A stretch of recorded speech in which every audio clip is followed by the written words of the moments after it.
Everyone, thank you for joining us for today's webinar. My name is Sunandini and I'll be your host. I have been associated with Inside IM since 2022.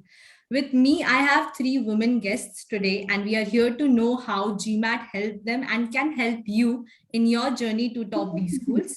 I'm really elated to host our guests, and let me introduce you to them. First, we have Upashana. She is a marketing manager, South Asia at GMAC, which is a graduate management admission council. She's responsible for planning and delivery of all candidate outreach and test prep relationships activities. She has more than 10 years of experience in outreach events and stakeholder management. Thank you so much for joining us and giving us the opportunity to pick up your brains and know more about GMAC. Thank you so much, Nandini, for inviting us here. Sure. Next, we have Srishti Bhatia, who is currently a product and supply manager from Procter & Gamble, scored 720 on GMAT and did her MBA from SP Jain with a major in marketing and consulting. She started her career as a market research executive and gained exposure in consumer, digital, and business research. Post MBA, she worked as a consultant with GEP, where she gained experience in IT procurement consulting. To further gain insights in IT procurement and the trending supply chain digitalization in the industry, she chose P&G India. Really happy to have you here, Srishti. Thank you, Sunandini. Really happy to be here. Yeah. And the third guest is Neetu, who is currently not here. So we'll wait for that. Maybe a bit later I'll introduce her. She's here. Is she? Yes, yes. Neetu, please come and show us your face, maybe. Her camera is on. You might not be able to. Oh, I'm not able to see. Okay, no issues. So finally, we have Neetu Singh, who is currently working in Microsoft as a senior program manager lead, scored 730 on GMAT and did her MBA from ISB. She has more than 8 years of experience in product development, unit testing, and test automation in retail, healthcare, fraud management, and insurance domains. So I'm very happy to have such great, strong, and successful women here. Thank you for joining, Neetu. Thank you. Yes, I can see you now. So let's say, so I know many of you have registered and asked us many questions. So we'll take all those questions at the end of this whole webinar. And if you have any more questions, just text them on the chat box itself. Now to begin with, let's understand more about GMAT and if it is the right fit for you and all the women out here who are watching us. And in that regard, let Upashana actually take this audience and take them and make them understand what GMAT is and give a short introduction on this. Thank you, Seema. Hello, everyone. It's a pleasure to talk to you today. Here I am talking about the GMAT. Here my basic agenda today is to explain a little bit about the GMAT exam, and not only GMAT. Is like GMAT is equal to MBA, but it can help you in many of the other aspects. So I hope after this 5-6 minutes of introduction, you will have some idea about it, and that can help you to either think about the GMAT exam, and if you don't know, at least research it, because there are a lot to know about the GMAT exam, and I'm not sure, because it's a webinar, I'm not sure how many of you are actually familiar with the term or the exam. So I'll start with what is a GMAT exam. When I talk about GMAT exam, is basically people think is just an exam that you need to give to get an admission in any of the B school. But that's true. GMAT is a standardized exam that tests your higher order reasoning skills. The basic idea of GMAT was to understand the potential of a candidate. It started in US with 9 business schools when they were not sure how to select a candidate for their business program, because different candidates come from different countries and they could not compare the scores. Score from an Indian student and score from a Chinese student or an Indonesian student. All these things are very, very difficult for them. So they thought, let us do a standardized exam and find out that is a student from India and a student from maybe China are at par or not in their reasoning skill. Because when you do an MBA, the reasoning skill, the data interpretation, the critical thinking, all things, these things are very, very important. And that will help you to do well in your MBA program. So one of the basic concepts was that. So like it started in 1953, the first exam happened in 1954, and after like 60 plus years later, we are here. So this is what GMAT exam is. So what is the value of GMAT exam? So as I told you, GMAT exam not only helps you to get into a B school, but also helps you in other aspects like securing a scholarship. So when you have a good GMAT score, along with your other academic credentials, plus your SOP, plus your CV, can help you to stand out in the scholarship program of any of the business school. Because when there are three types of scholarship. One is by default, they select you when you apply for any of the B school. There's a merit-based scholarship, which they select you by default. Means if you apply, they will check your application and see if they can give you a scholarship or not. If you have a good GMAT score, that can actually help to accelerate or boost your application that way. Then if you have some weakness in your scores in your graduation or in your postgrad, whenever you are doing MBA, previous education, if you have a weak score, GMAT can help you there, because it cannot go back into the past and change your scores, but you can change the present and the future. So if you do well in your GMAT, that can actually give the university a little bit of confidence that yes, you do possess the caliber to do well in the MBA program. They can take you in their program. So something is like that. And then when you finish your MBA, there are campus placements. So some of the marquee companies, big names, require your GMAT score. GMAT score is valid for 5 years. So if you give your exam now, it will remain valid for next 5 years. So after you finish your MBA, your score will still remain be valid. So if you can show your score and actually show the potential that yes, you do have some of the qualities they require. They might want a person who has good data interpretation skills, or they have good quant skills, who can understand data, or has good writing skills, good vocab. So you can show their GMAT score to them, and they will actually consider you for their job. Plus it makes you classroom ready. So what happens when you work, so you are out of touch, or sometimes you are after school, you do not touch your maths book or your English book because you don't like it, you just kept it aside. So when you are going for your MBA, so you might need those skills. So when you prepare for GMAT, those skills are brushed, so you will remember all the concept that you studied in your class 10, because when you do GMAT requires your not more than class 10 or 8 9 maths concept. So it's not very, very tough. So what happens, if your concepts are clear, you can definitely answer the question. And as I told you, it's reasoning. So you have to answer everything with reasoning.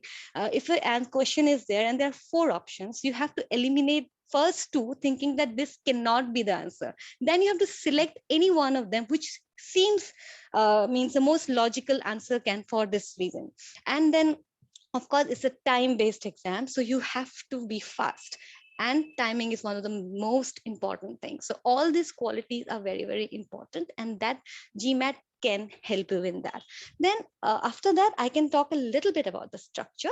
I have talked about quad verbal. So GMAT has 4 sections. One is AWA, which is an essay type question. You will have 1 question and you have to answer that question. You have to critically analyze this question and answer it. It will take 30 minutes of your time. So next we have quant, which is almost like an hour, more than a little bit about the hour. It has like questions that are maths based. So you have to practice maths, basic maths of class 10 and 12, and that can help you. Does not ask you a really, really difficult question, but yes, GMAT is a computer adaptive exam. So when you start your section, it will ask you a medium tough question. So if you answer that question correctly, it will give you a little bit harder question. And if you answer that incorrectly, it will give you an easier question. But always, if you do get harder question, don't think that is your disadvantage. Actually, it's an advantage. The harder you answer, the better score you get. So that is something for the GMAT. And then there is verbal, which is English. So it's basically sentence correction, understanding of vocab. So this is basic English that you need. And there's IR, which is data interpretation, which will give you data in various forms and you have to interpret it. So basically this data interpretation is sometimes not considered by the university what score in the overall GMAT score. However, in your job interview or later, you might need that score. That is why that section is available or exists in the GMAT exam. So as I mentioned, there are 4 sections. Now again, I will tell you AWA, Quant, Verbal, and IR. You have the choice of choosing the section order. So if you want to start, you can start with AWA, you can start with Quant, you can start with Verbal. So that's up to you. So if the more you practice, more you get familiar, more you can understand. The exam is 2 hours and 30 minutes without the breaks. Okay, you have 2 optional 8-minute optional breaks.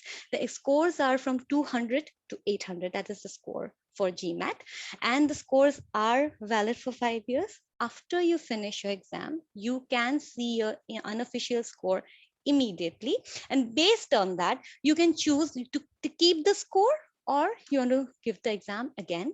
You can give the exam again after 16 days of registration. So suppose you have given an exam today and you're not happy with the score. If you want to give it again, you have to wait for 16 days. On the 16th day, you can register and give on the 16th day, you can actually give the exam. So this is a 16-day rolling basis. In your entire lifetime, you can give the GMAT exam 8 times, and in a year, it's 5 times. So when I say in year, in 12 months calendar year, you can give it for 5 times, and your entire life 8 times. So basically, on an average, student sometimes give once, twice, thrice, not more than that, because you will get your desired score. And GMAT is an inclusive exam. It does not have any negative marking. So whenever you plan for to give GMAT, always shortlist the colleges that you want to go. Check the GMAT score they require. If you get above that, you're golden. You don't really need to worry about that. So it's nothing like what pass and fail. It's just about the score that your B school, the school that you have selected, requires. That is the basic thing. Then how to book a test? You can book a test at the mba.com. So mba.com, go there, open an account. I will highly recommend to go and see what is there. If you have any questions about GMAT, everything is written there. Even if you Google what is GMAT exam, the first link will come as mba.com. So I would highly recommend go and explore that website. There you can even start for preparing. So I get a lot of question about how to prepare for GMAT. So preparation is not like something a rocket science. It's if you have a guided help, it will always of your benefit. So we have a prep section. So you can just go to mba.com, go to prep section. The first thing you will see is the GMAT official starter kit. Just register. Use that starter kits. It's for you. It's free of cost. It has practice question 1 and 2. When I say practice question, it means mock test. It will give you how GMAT exam is like. These questions are retired questions that were used in GMAT once upon a time.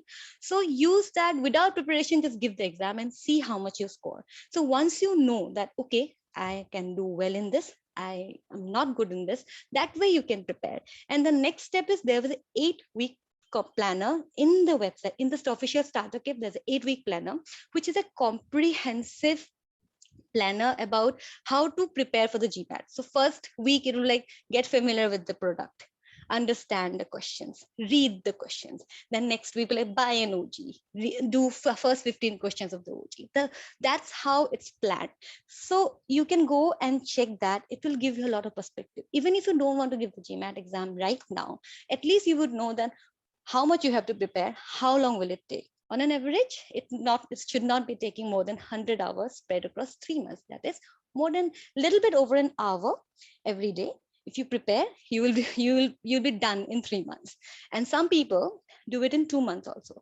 One student I have heard has prepared for GMAT in 49 days. So that is there. So when people say, how long will it take for me to prepare for GMAT? My answer is always will be subjective. But if you want to really prepare well, take 3 months to 2 months, 2 months to 3 months in your head to prepare well, because that much at least would require for you to score something between 650 to over 700.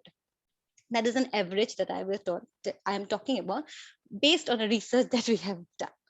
And of course, there are a lot of podcasts in the MBA.com, which are interviews of the product development team. When I say product development, product means the GMAT product. People who have created the product, they have given interviews, they have talked about the GMAT exam. What are the aspects you have to look forward to? What are the things that you need to know about GMAT? All is there. And in fact, it helped me. When I joined, I didn't know that much about GMAT. So I have heard this product, I have seen the exam. That's how I have learned about the GMAT. So if you want to explore, highly recommend, please go to the MBA.com, read everything about GMAT, that what is the structure, what are the things that you can do. There are whiteboard option. Earlier, online whiteboards were not allowed. Now you can actually buy a whiteboard, give the exam from home, or you should go to a test center. All these things can be understood. And of course, you can take a decision. And if you have any further question, we always have a customer service, support service. I am on LinkedIn. You can always reach out to us. We will always help you. So here is a little bit about preparation. And of course, a new update here is that earlier, you were only passport is the only document that was required for the exam. But for now, because of Corona, we have heard a lot of people did not get their passport on time. They did not get interview slots for that on time. So they had like a lot of concerns, and they have said to us. So we thought that we have started taking Aadhaar card as the identity proof on GMAT online. So remember, it's GMAT online only, not at a test center. So basically, when you go to give GMAT exam at a test center, you have to carry your passport. However, if you want to go and give the exam from the comfort of your home, you can use your Aadhaar card. But before using your Aadhaar card, always remember to have a backup plan. Link your phone number with your Aadhaar card, because if your number is an expired, outdated number or parents number, please do not use it. Changing the number is a very easy process. So do it before you actually register for the GMAT exam. And always remember to match the details. Whatever details you have put in your identity documents, that is very, very important, because GMAT is a very secure exam.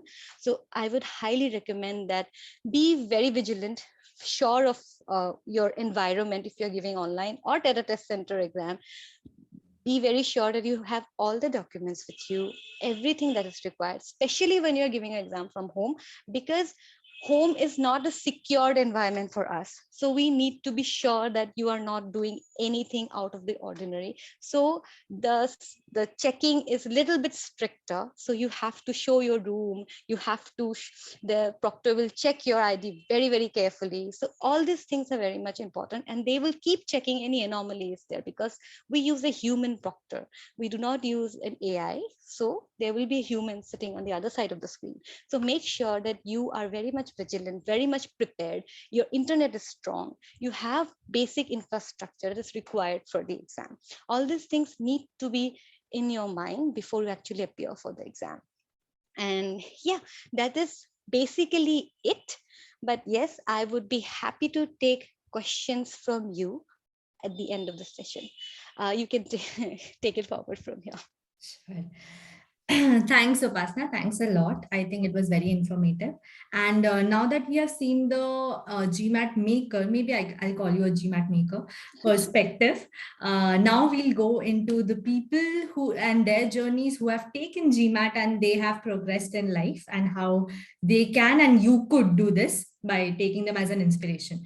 So the whole procedure will be somewhat like, I'll ask questions starting with Srishti, and then the same question will be directed to Neetu.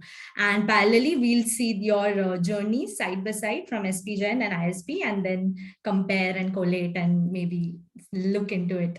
So let's start with Srishti maybe. Can you just tell us something about your profile, basic 10th, 12th grade graduation course? Sure. Okay.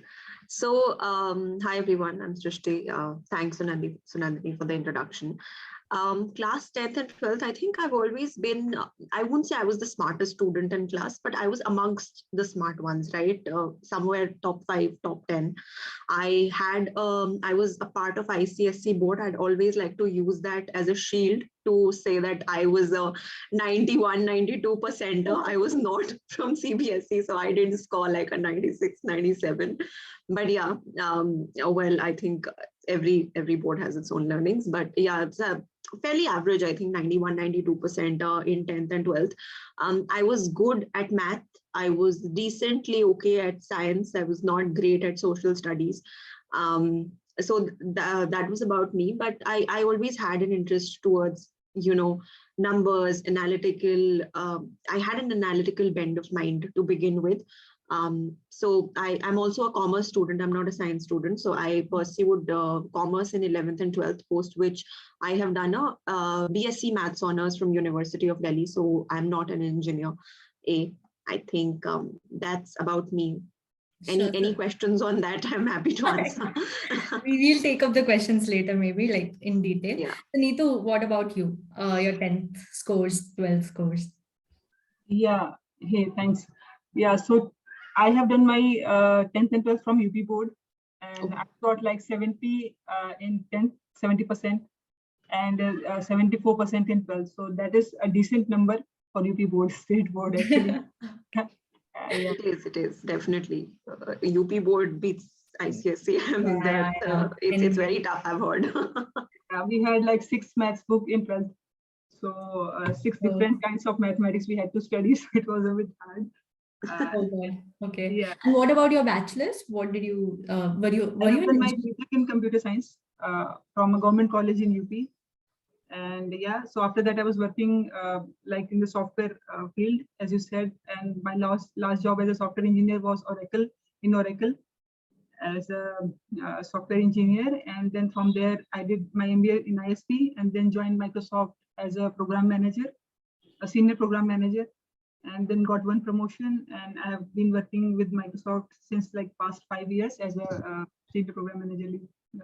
Okay, that's great. So was MBA always in the charts? Like I think Srishti did her market research WorkX, and side by side Neetu was doing her software engineering. So Srishti, maybe starting with you, was MBA always something that you thought about? Yes, for me, I actually did. So, the decision, see, in India, sometimes we are limited by options on what are employable courses or where do we land after this. And I am someone who used to think a little ahead of where I am today, right? So, of course, I did not take up science as a matter of interest. I was more interested in commerce, but at the same time, I had a vision as to what is it that I will pursue in the long term and what is the kind of job that I want to come into.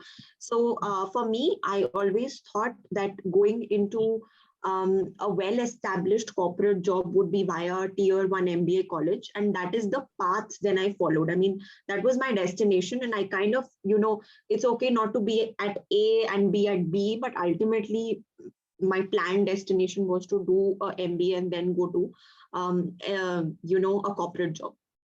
Okay. And what about you, Neetu? Yeah, so for me, like I'm from a middle class, humble background family. So for me, even getting a job in Wipro, like to begin with, a campus placement was a big deal. So I was very happy with that. And then I moved to like FICO and then Oracle.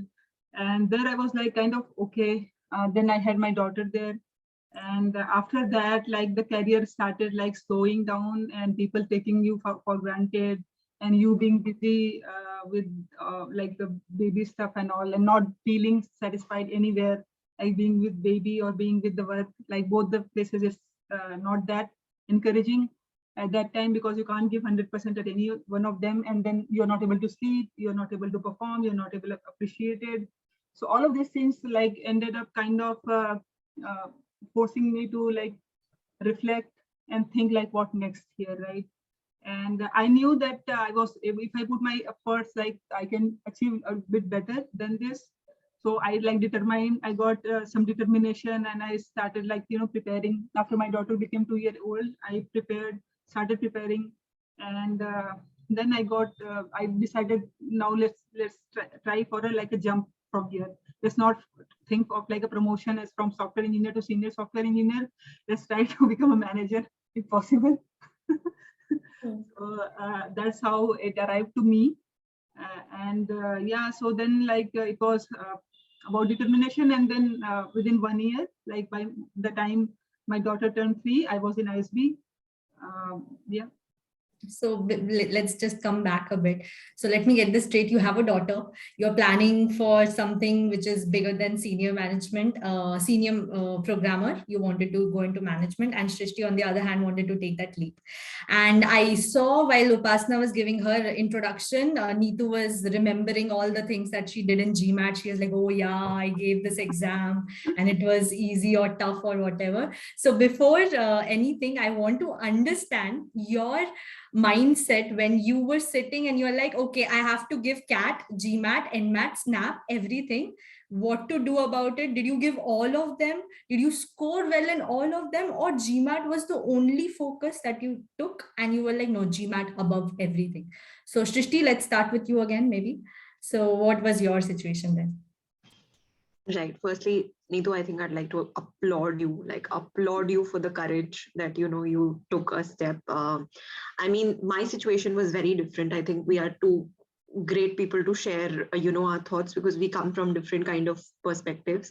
So my situation was, anyway, as I told you, right, that I was planning to do an MBA. And at that point, I definitely did not know which exam would work well for me. So I did prepare for CAT. I did prepare for other exams right after my graduation, because in my head, I had this notion that I'll straight away get into MBA. But that year, I did not. And then I did not even want to take a break here. I wanted to pursue something. So I did a course and I started working with Nielsen. And while that was a corporate job and that was, that was a good brand to be with, I did realize that I have potential to do more. I want to do more. And I started studying alongside my job. And when I was studying alongside my job, I realized that the number of hours that I can devote is limited as compared to when I was, in academics, when I was in college. And personally, for me to be able to prepare for CAT would have been much more challenging. And at that point, I had also, channelized that I am going to go to a MBA college now with a certain amount of work experience. So I am perfectly fine to go in an environment like ISB or an international B school, or, an environment which has more mature crowd. So that is how I got, 1 year after my graduation, during the job, that's when I basically zeroed down on I want to write GMAT instead of going back to any other exams. But to begin with, my preparation of competitive exams had started like 2 to 3 years earlier with CAT, etc. With like बीच में break आता था, कुछ होता था, फिर मैंने job करनी शुरू कर दी. तो when I finally decided that now is the time to prepare and go, I started preparing for GMAT. Okay. And what about you, Neetu? Yeah, so for me, having a baby, I wanted to spend as less time as possible in studies, right? To be able to provide her time. I was not thinking of giving 2 years dedicatedly on my MBA. So ISB was a good option, that just give 1 year and then you are done. So keeping that in mind, GMAT was the only option for me. And also another factor was that it is a very smart and flexible exam. Also, like as you said, that you can give it n number of time. After 16 days, you can give it. It is adaptive, right? In CAT, you have get that at least at my point time, it was like a single set of questions that you have to give. You have to be super well in quant and all that stuff. Whereas in GMAT, it actually tests your intellect, I think, in a very nice way, right? If you are like smart, it like gives you a harder one. If you're like still able to do it, next one like that. It's very adaptive and it works more. It's less about your preparation and more about your intelligence is what I would say, and reasoning, as you said, right? So that thing is something like was more suitable for me. And for me, I think both verbal, literature and quant somehow like are kind of equally good for me. I'm not excellent in any one of them, but I'm decent in both of them. So that way also, I think GMAT was a better, more suitable choice, because in case of CAT, I think quant has to be really good, right? And for me, like I'm somewhere in the middle, so for me, GMAT worked better.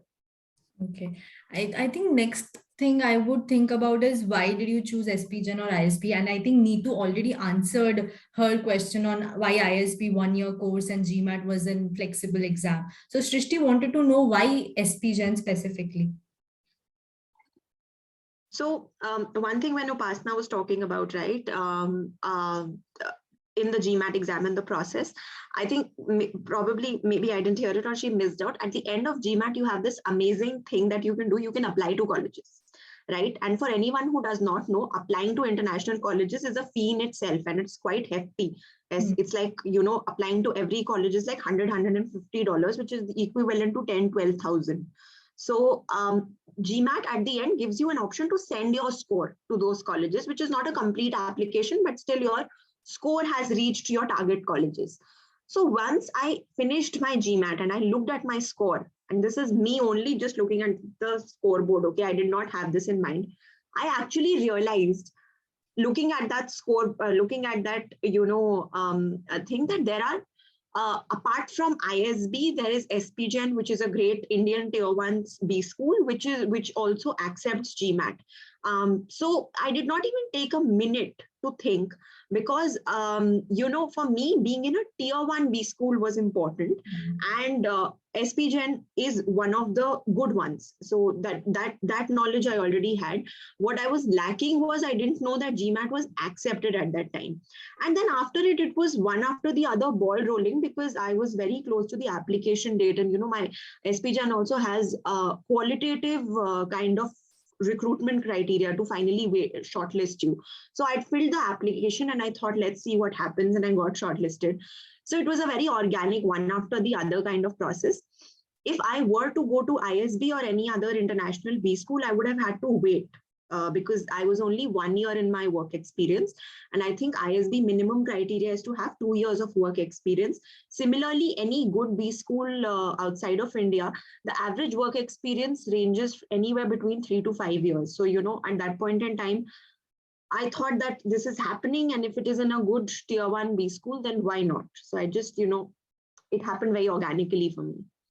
Okay, and looking back, if see GMAT is applicable for 5 years, as Upashana also said. So, did you even think at that point, both Neetu and Srishti, that maybe wait for a couple of years, get more experience, get 4, 5, 6 years of experience, and then go abroad and do your MBA from a top B school in the world? Did that thought ever come to you? Maybe starting with Neetu. Neetu, did that thought come to you?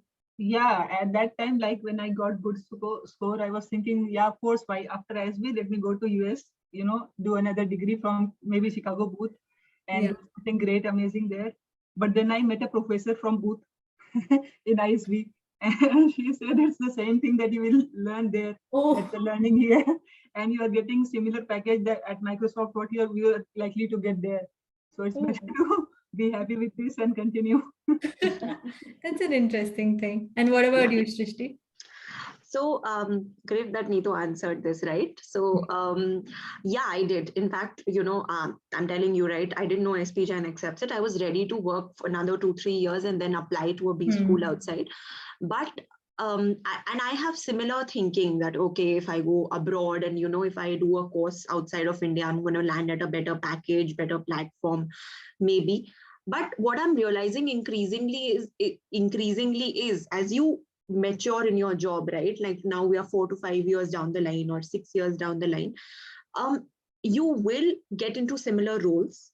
You will get into similar packages when you're going to look at an overall cost of living. So there is this thing where, you know, people are in the US and they are earning, say, a $100,000 package or a $150,000 package.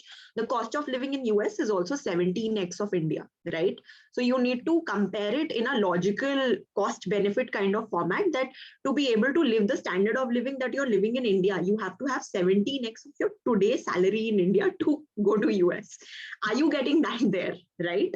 And I mean, this is a completely personal choice, but I think that I would rather be closer to home than go that far away. Given that I am fortunate enough to be in a good organization and the career track is going well, I would want to grow, and all these companies. I mean, the kind of corporate or companies you're in, you're like a global citizen. You're talking to someone from Geneva in the afternoon, you're talking to someone from US after 5:30 p.m. You clearly know that there is what is the food of choice of people living in Cincinnati, because you're talking to them on a daily basis. So it's not, I mean, why don't you want to do that from the comfort of your own home? Right? So it's a perspective, but that thought definitely crossed my mind. In fact, it still crosses my mind, but this is a personal argument for me. Understood. Yeah. So I think we heard from Upashana about 100 hours of work and 3 months, right, to crack GMAT, and you can prepare like that.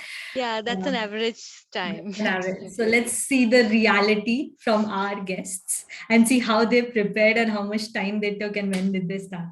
So maybe Srishti, you can tell us about when did you actually start preparing before the exam? Yeah, sure. So I started preparing. I still remember I wrote my GMAT on 24th December 2016. Okay. And that was my second attempt. My first attempt at GMAT was 16th August 2016. And I had given that first attempt just when I joined my job to see where am I. So, where Upasana said that, you do a diagnostic, you do a dipstick. Where are you today? Aap kitne paani mein ho? So I thought that why not, try and see what score do I land at. And while it was going well, I missed out some questions in the end. And I did not know of the concept that you're penalized for missing out questions more than if you answer incorrectly. So in GMAT, make sure that you're not missing out any questions. You have to complete it. And it's a very smart exam. It kind of prepares you for what is there ahead of you. Like in office also, you can't just ignore things. You can't just miss out on things. Okay. Even if it's going to be a one-liner, even if it is going to be something that you say you will get back to, you are responsible, you are accountable, you have to complete what is there on your desk. So that way, I think GMAT is a smart exam. It took me 4 to 5 months for preparation along with my job. I would devote approximately 1 to 2 hours every weekday. And on weekends, I would do, longer study, 4 to 5 hours. I had used offline classes to begin with because I needed concept brushing in verbal. My verbal was not that great. My quant was strong.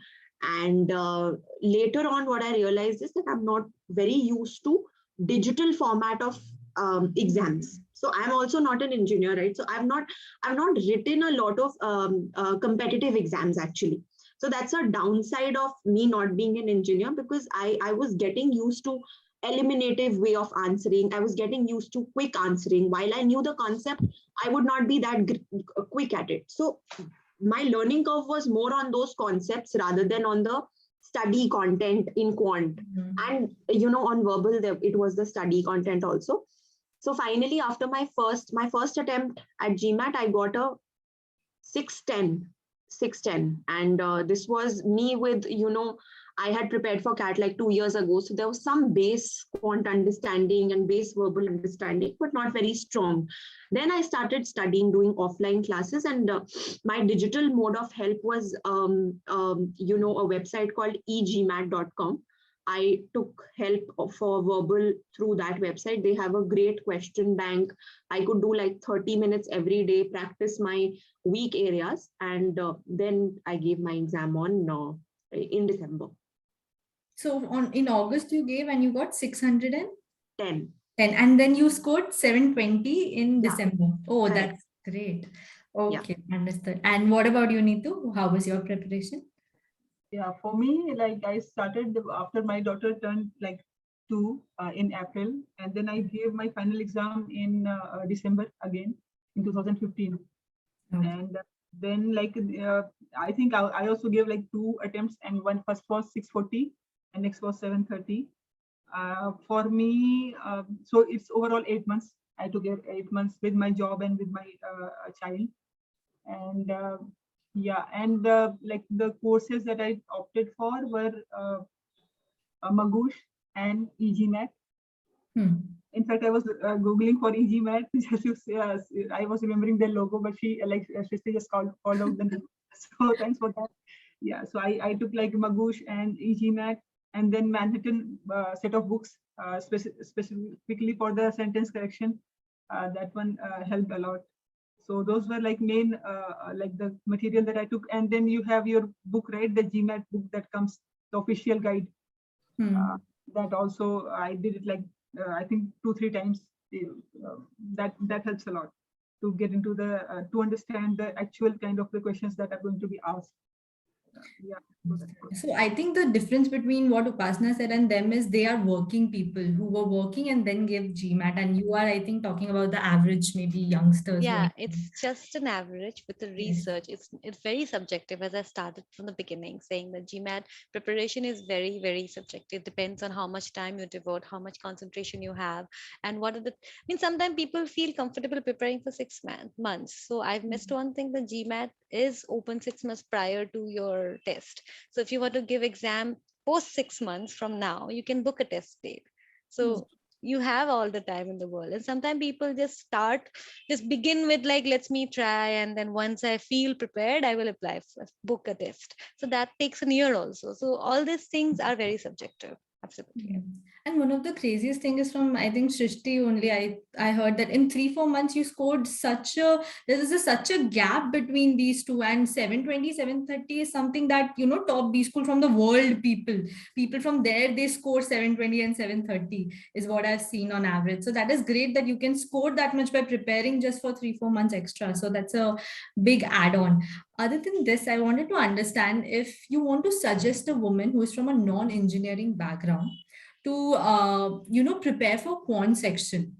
Any tips and tricks, maybe some site, some book, or referring to something that can help those women? Shrishti, do you have anything as such? Sure. See, non-engineering background, the only, I think, where you will have to do a little more than the others, someone who's prepared for engineering, is that competitive mindset of an exam. Because engineers, to be an engineer, you have to give those exams in India right in the beginning, right after class 12th, right? So 11th and 12th, you spend really, really rigorously practicing those things, preparing your mindset, which a commerce student or an art student would not. Having said that, if you have to prepare for quant and if you think that your quant is not strong enough, GMAT, as Neetu also mentioned, is a smart exam. It will test your concepts. It will not test it on difficulty levels, okay? It will not give you like really hardcore probability issues, but it will say things like non-negative integer. Now, non-negative integer could be a 0. So you have to keep your mind open. You have to think when you're reading, okay? So those kind of tricks, and they are patterns. So if you practice well enough, and if you, do not completely ignore your weak areas, because sometimes they can really make a difference. So don't be like, my arithmetic is not very strong, or my, geometry is not very strong. The GMAT concepts are fairly basic to medium. They are not very advanced. They are doable. They are achievable. You just need to practice well enough. You can do like GMAT OGs. You can refer to guides. You can refer to egmat.com. You can, I think even on mba.com, there are communities where you can talk about it, where you can say which help are you seeking, the kind of questions there are. So there is just n number of, guides once you start looking for it, but keep practicing till you start noticing a pattern in your mistakes, till you point out, okay, this is what is taking me down. Understood. So wanted to understand the next step of your journey now that you have prepared, you scored well, you cracked your B school. So how was your experience or how was your career before MBA, and how was your career after you joined SP Jain and ISB, and then post MBA career? Was there a growth, or how the trajectory went on from there? So maybe Neetu, can you start with this question?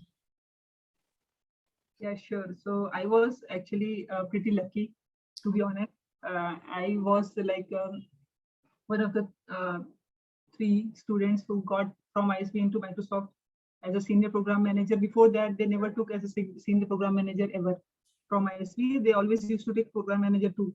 So I was one of the luckiest ones, and my salary almost tripled. Yeah. For me, it was like a good one, and I got placed. I started the course in April, and I got placed on November 26th. So it's like within 5-6 months, I got placed, and salary tripled. So that was like really good one. And after coming into the job also, right, the nature of job changed a lot for me. Earlier, it was like I'm responsible for like some feature coding something and fixing the bugs, the quality part of it, right? Doing exactly what is expected from you, right? But now my job is like has become is like much more broader. The scope has broadened a lot. I have to do all kinds of things. One is like where clarity, like when you release a feature, for example, say Microsoft Windows is getting released. There are n number of things needs to be taken off. The current version, which is in there could be some issue with that, right? So Windows 10 or Windows 11 operating system on which you are working right now using for this meeting, there could be some issue on that. So we have to be responsible for that. Then there will be a new feature coming in. For that also, we have to envision something and work with the team that, hey, like all of us need to come together. We need to collaborate with like say 30-40 people. And we have to come and deliver this one on a given timeline. We prepare a project plan and commit to that and deliver on that, right? Then the third part is like what is going to happen like 1 year later, 2 years later, right? That's like blue sky thinking. Basically, you think, you see the customer, you just study the customer, you see the competition, you use your own wisdom, you being creative and envisioning, preparing the vision for the product. So like all of this has now come into has become part of my the charter, my like profile, right? It's earlier it was just that like this is what you have to do, just do this, release, then next stuff you take and do. So the nature of work has also increased. I mean, the scope has broadened a lot, and it is like very satisfying also, right? I've got more flexibility. I've got options to express my creativity, right? In addition to what we have to do, now we can like propose something new to do to the people, and we are in a better position to convince people to understand, listen from them, right? To give them a platform to tell their opinion and be appreciated, right? Giving respect to others is also very important. Making them feel heard and valued, that is also very important. So all that has come to my like work profile. So that is something that is satisfying to me. Got it. Very nicely said. And especially keeping women as the centric point and why it helped you as a woman to grow and grow your career. As a woman, it's like women, I think they are more flexible and they are more creative. That's my like personal opinion. So this kind of management kind of role is more suitable to them, I think. My opinion, yeah. That is great. And Srishti, what about you? Same questions, maybe like pre-MBA and post-MBA life, but I wanted to keep women as the centric concept, that how will it help women basically? Okay, so as an individual, okay, let me answer that first. Your pre-MBA job, leave apart the package, right? Maybe technical jobs give good packages. I was not in a technical job, but I mean, technical jobs also give really good packages. So sometimes those people don't opt for MBAs. Someone who's opting for an MBA, post-MBA, you are brought into more mature roles. You are brought into more accountable roles, okay, where you have to think of a 360-degree view. So like Neetu mentioned that she also gives a creative input. She's also, you have to do more collaboration. You have to get opinions, you have to, in my role, I really have to assess the risk for companies to be able to invest in certain things. So that kind of, mindset that you're basically brought on to jobs post MBA, the career tracks are significantly different pre-MBA and post-MBA. That is one, right? as a woman, if you're going to ask, I mean, I never thought that I am any different from any of my batchmates, right? I mean, whatever job, be it a boy or a girl, the competition exists across genders. Having said that, there are definitely, in your long-term life, in a very realistic scenario in a house, if you are husband and wife, sometimes some roles are gender divided, right? They can be like the biological need to be a mother is a woman's role, right? Like a mother's role, and while the husband might, have any other different role, which in your head is a gender defined role.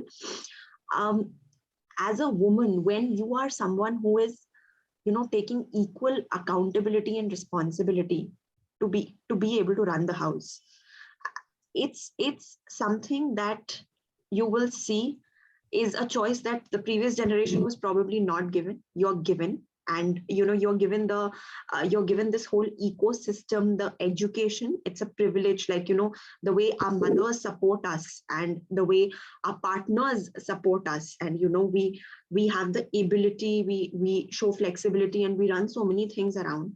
I think it brings you great respect. I think it brings you a different perspective.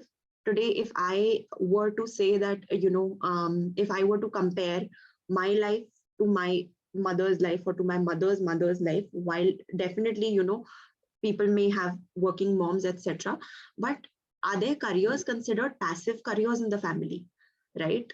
You have an active career, and why not be proud of it, own it, right? And don't, even in your mindset, you should not have gender biased roles. You should really not think that this is his job and this is my job, because that is where you're limiting yourself, honestly.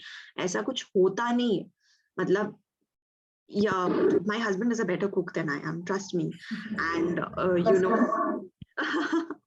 he is, and he's a great support, and I support him. So both of us have demanding jobs, and there are like some days that, he's working 16-17 hours.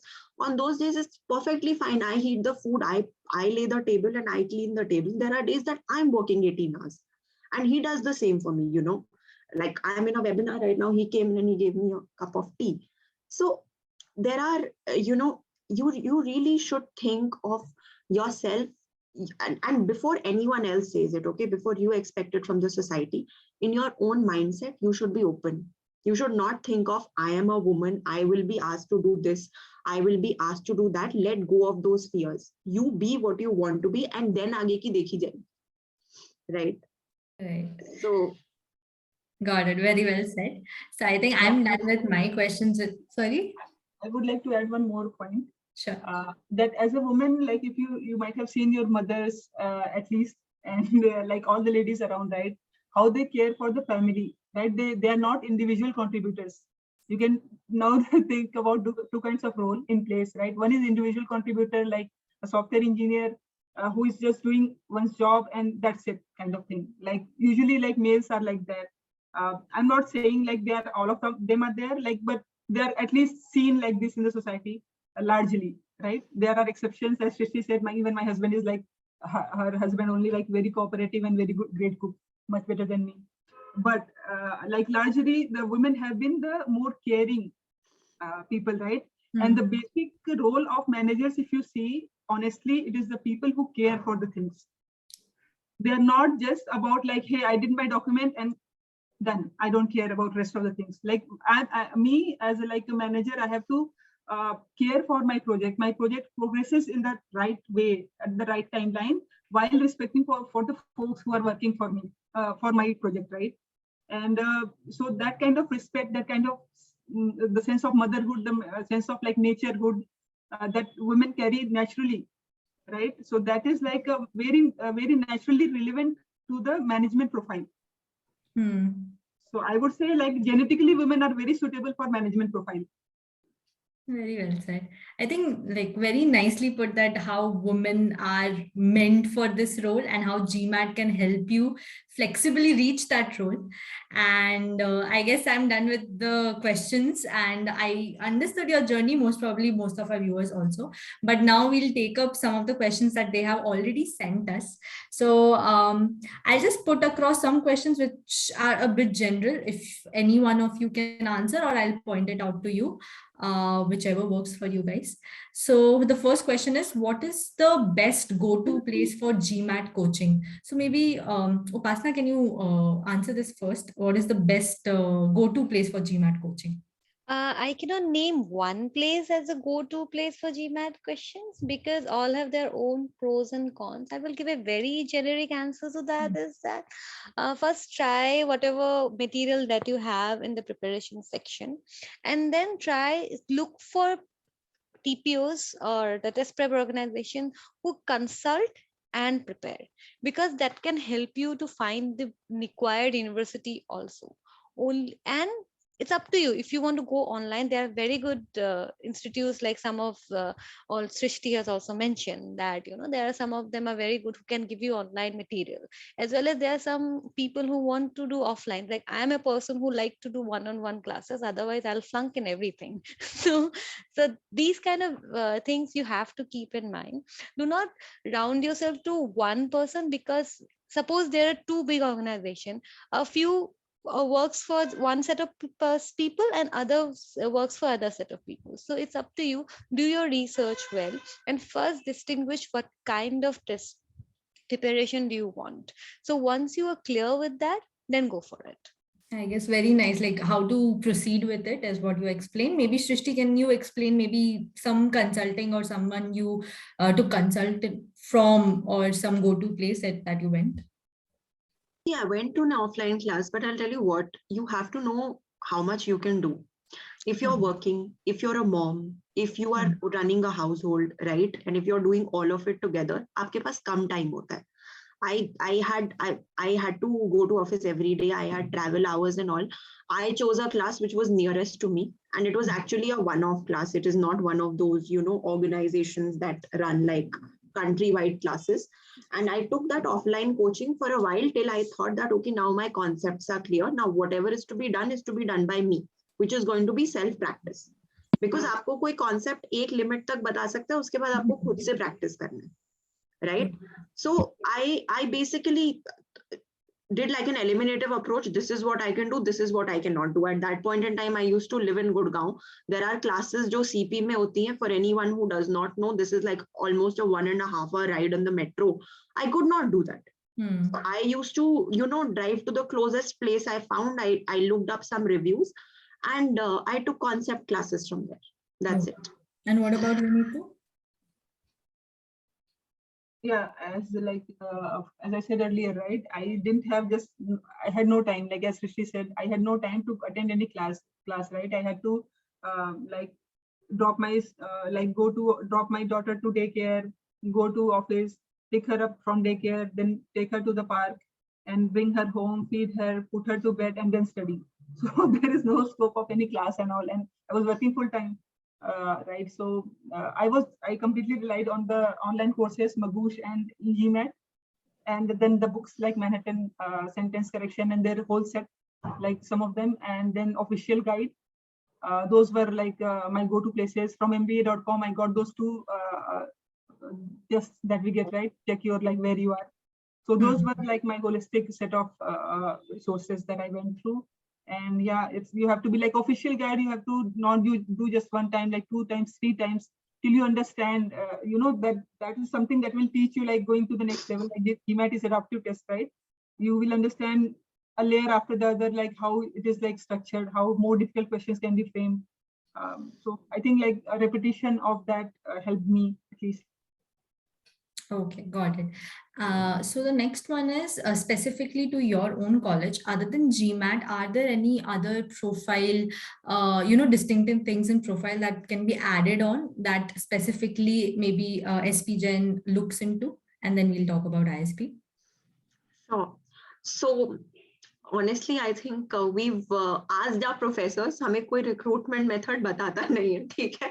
So SP Jain, as I mentioned, ISB also, I think ISB has an interview, right? SP Jain also has personal interviews. They have GDPIs, and there is a proper application which is very subjective before, along with your score that is sent out to SP Jain, and then the shortlist comes. I think overall, if I were to look back and think of my batch, it wasn't a mix of everyone who is the same. You can be good at anything. There was, there were engineers, there were non-engineers, there were also some people from architecture, there was someone from, everyone had different talents. And if you are going to look at international B schools, even doctors do MBAs, right?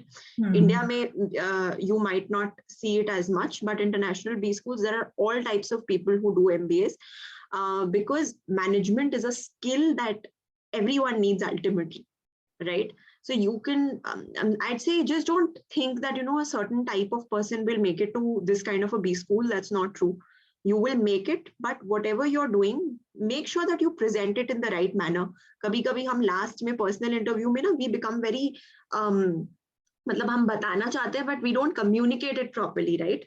So maybe you practice that a little in advance, that how do I tell my best story in the interview? Like if I am asked these basic questions, even a TMAY, which is tell me about yourself, how are you going to, say in like 2 lines that this is the person that I am? So you have to introspect a lot. Apne bare mein socho. Think that how are you different from a X person or a Y person? What is that you bring to the table, right? It could be anything, any sort of talent. And of course, your basic capability, आपका GMAT ने basic capability test कर लिया, तो आपको कोई वहाँ पे maths के questions नहीं पूछेगा. It is more about the person that you're going to be, right? What about you, Neetu? Any answer to this? Yeah, so let me first add one resource that I missed actually earlier, and that was ISB Mantra. So that is like organization where they help you with the interview. Of course, the raw material is your profile, your background, but how to present it to the interviewer, that is like Srishti was talking about, like how to present it to them, that is where like, they help you. Like in what sequence, in what format you have to do things. Of course, all of the raw material was from me. They will ask the content from me only, and then they will tell me that go ahead in this format. Okay? So, and now coming back to the entrance process of ISP. So for us, like as Srishti said, it was a subjective application, thorough application. We call it a statement of purpose that we submit for ISP, and then GMAT. These are the 2 things that we submit to ISP, right? And for my understanding, they first consider the SOP only, right? And then they call you for the interview. They don't even look at your GMAT. That's my understanding, right? And so based on your application, based on your background, based on your professional and personal journey, they will call you for the interview. After they call you for the interview, then they will look at your interview performance and the GMAT score. Okay. And then they will decide whether it's an in or out. Yeah. Sorry, I'd just like to add there, I think SP Jain also has, I'm recalling the same process, right? Your SOP kind of application is put in first, and then there are short lists of interviews, and the scores are updated later, because SP Jain has, different exams that they accept. So her exam का तब तक score नहीं आया होता है, तो score आप बाद में दे सकते हो. Okay. Yeah. The next question I think I'll put across to Neetu specifically. So someone is asking that the person has a package of 12 lakhs per annum right now and is in an IT job. In 2 years, it might get into 18 lakhs per annum. So is it better for that person to invest her money for 2 years, and after that she can do an MBA from India or abroad, or she should continue with her job? What is your opinion on this? Yeah, so if you're talking about package, as I said earlier, I was in the similar package category. Bracket was what he or she is mentioning, and my package tripled in 5 months. Okay. So 5 months, not 1 year, because I joined the job after 1 year. Right. Package, like one thing. Another thing more important than package is your career path, right? That is much more important than the package part, because I know folks join like on the similar package even after ISP. Whatever they were getting before, as Srishti said, right? Some people were getting brilliant salaries even before getting into ISP. They were working at Google, so of course they were getting great salaries. So when they moved out of ISB, they got into start, which were providing almost similar salary as they were getting before. Now they're again into very good places. Right, so the career path completely changed. You can go to the leadership direction much easier, in a much easier way than without an MBA. And sooner or later, if you just give your best, then you can follow completely the leadership path compared to like just the technical role, like limiting yourself to the architecture versus limiting yourself to the say program manager, group program manager, director. The track changes. I think many people questioned on this only the career journey and if they should take a leap year, they should take 1 year to do MBA. So I think you answered all of those questions. The next one is, do you know any of your colleagues or anyone who was a CA and he or she did her schooling from SP Jain or ISB? And is it a good school for a CA specific person from a CA background? Srishti, maybe you can answer this first. What about? Yeah, sure. Yeah, in fact, I know quite a few people who were CAs, right? And then they chose to do MBA. And not just SP Jain, I know people outside of SP Jain also. And in fact, this is very closely linked to your career path. So if you see, if your ultimate aim is to be like one of the top executives, you need to understand P&Ls, which is profit and loss statements. You need to understand top lines, right? You need to understand commercials of how a company makes money. And being a CA is just, it's basically, it's a great asset to be a CA and, be in those financial lines because you're bringing the kind of knowledge that, again, a differentiated knowledge in a pool of people who might not have it, right? So you could be preferred to be, you could be a very preferred person to be hired in those specific financial roles. So I would definitely say that, if you want to do management, it's a win-win situation. And what about ISB, Neetu? Yeah, +1 to that. What all that. Great. Understood. Maybe Srishti, can you just tell us maybe some advantage of being a woman and from a diverse background in SP Jain? Any kind of, I don't know, any offering or opportunity that you got because of that? Because of being a girl. Because of being a girl. No, I think, I mean, if the question is that if you get any favors, no, competition is the same for everyone, right? But, as a girl, again, I think I'd like to answer it this way that if there is anything limiting you to think that, how will you do this? Ho paega ki nahi? Post MBA kaisa hoga? There is nothing to think like that, right? You are given opportunities. There are corporate competitions. There are things which will take you places. I was a part of corporate competition for a good period of 2 to 3 months while I was in SP and I got to go to a free trip to Paris, right? And it was an all-girls team. So women empowerment, all for women empowerment. So, you get these opportunities and you have like a great, great time at campus. You meet people who are so diverse and you have to collaborate with them. So you kind of, you improve, you grow as a person. There's so much personal growth in your MBA journey because आप उन लोगों से उस type के लोगों से आपने कभी पहले काम नहीं किया होता है, आप कभी मिले नहीं होते हो, you are not put in a closed environment where you are supposed to work together, right? तो जब वो आपके साथ होता है ना, आपका personal growth होता है. So, yeah, and if you say that, what are the advantages of being a woman and do a MBA from, say, ISB or a SP Jain, Neetu just said that her salary tripled. And, I mean, the kind of schools that you graduate from, the salaries or the packages that as a median, you can just refer to those figures that you land at. You will see that there is a lot of, it's a factor of you becoming financially independent. And why would you not want that? Why would anyone not want that for themselves, right? Right. I would like to interject one thing here. I have spoken to a dean of admission consultants of various schools, India and abroad. One of the things that everybody should know here that when you do an MBA, so basically the the biggest chunk of candidates they get is men and engineer. So they are not excited about that much, because when they want an MBA cohort with mixed people. So they want people from different ethnic background, people from different countries, people from different means gender, women. So they do want a lot of women in their class. So obviously, as Srishti said, the competition is equal. That is absolutely true. But they become very happy if a woman application come with strong credentials, good SOP. They would like to prefer that, because when you talk about MBA is a study of diverse background. So it is mostly not from the classroom, but with the peers also. So I have heard students saying that I am a CA and I'm working with a football player.